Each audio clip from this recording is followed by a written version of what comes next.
Voilà déjà bien longtemps, Madame Milena, que je ne vous ai plus écrit, et aujourd'hui encore, je ne le fais que par suite d'un hasard. Je n'aurais pas au fond à excuser mon silence, vous savez comme je hais les lettres. Tout le malheur de ma vie, je ne le dis pas pour me plaindre, mais pour en tirer une leçon d'intérêt général, vient, si l'on veut, des lettres ou de la possibilité d'en écrire. Je n'ai pour ainsi dire jamais été trompé par les gens, par des lettres toujours. Et cette fois ce n'est pas par celles des autres, mais par les miennes. Il y a là, en ce qui me concerne, un désagrément personnel sur lequel je ne veux pas m'étendre, mais c'est aussi un malheur général. La grande facilité d'écrire des lettres doit avoir introduit dans le monde, du point de vue purement théorique, une terrible dislocation des âmes. C'est un commerce avec des fantômes, non seulement avec celui du destinataire, mais encore avec le sien propre. Le fantôme grandit sous la main qui écrit, dans la lettre qu'elle rédige, à plus forte raison dans une suite de lettres, où l'une corrobore l'autre et peut l'appeler à témoin. Comment a pu naître l'idée que des lettres donneraient aux hommes le moyen de communiquer? On peut penser à un être lointain, on peut saisir un être proche. Le reste passe la force humaine. Écrire des lettres, c'est se mettre nu devant les fantômes. Ils attendent ce moment avidement. Les baisers écrits ne parviennent pas à destination. Les fantômes les boivent en route. C'est grâce à cette copieuse nourriture qu'ils se multiplient si fabuleusement.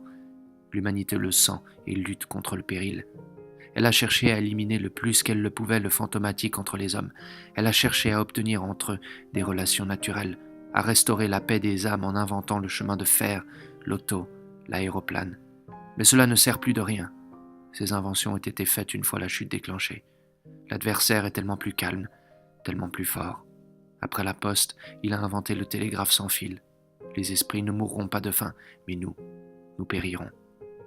Je m'étonne que vous n'ayez encore rien publié à ce sujet, non pour empêcher par exemple, ou pour obtenir quelque chose en faisant éditer vos considérations, il est trop tard, mais pour leur montrer que du moins on les a reconnus. L'exception peut d'ailleurs aussi permettre de les identifier.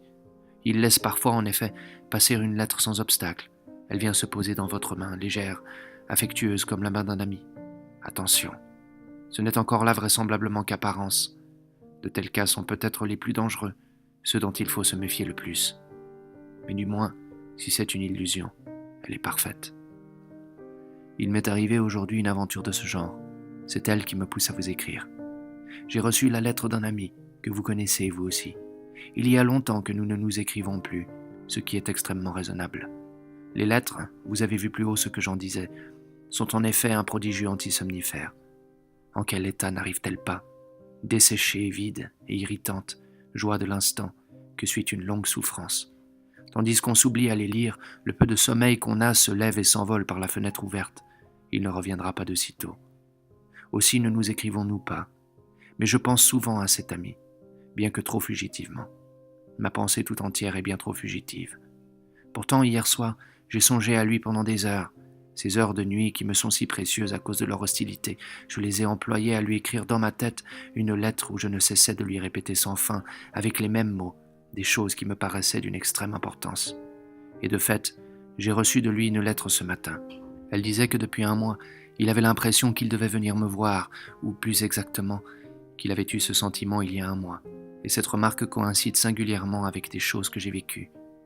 Cette histoire de lettre m'a incité à en écrire une, et maintenant que ces choses faites, comment ne pas vous écrire à vous aussi, Madame Milena, qui êtes peut-être la personne du monde à qui j'aime le mieux écrire, pour autant qu'on puisse aimer cette occupation.